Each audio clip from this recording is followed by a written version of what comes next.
మనకి ఈరోజు సీఎం చంద్రబాబు నాయుడు గారు మరి ఒక అధికారులతో ఒక సమావేశం ఏర్పరిచారు కదా.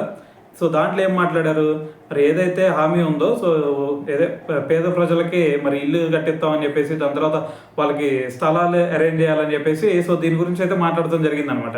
అయితే మరి దీంట్లో భాగంగానే ఇప్పుడు మంత్రి నారాయణ గారు కూడా దీని గురించి మాట్లాడటం జరిగిందనమాట. అయితే ఆయన ఏమంటున్నారు అంటే, మరి లబ్ధిదారులకి ఎట్టి పరిస్థితుల్లో కూడా మేము టిట్కో ఇల్లు అందజేస్తామని చెప్పేసి మరి మంత్రి నారాయణ గారు అయితే దీని గురించి మాట్లాడడం జరిగిందనమాట.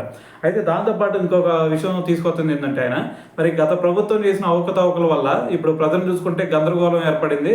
మరి పెండింగ్ బిల్స్ ఏకంగా 3,664 కోట్లు, అదేవిధంగా కాంట్రిబ్యూషన్ రిటర్న్కి 370 కోట్లు, ఇల్లు కట్టడానికేమో 2,100 కోట్లు కావాలి.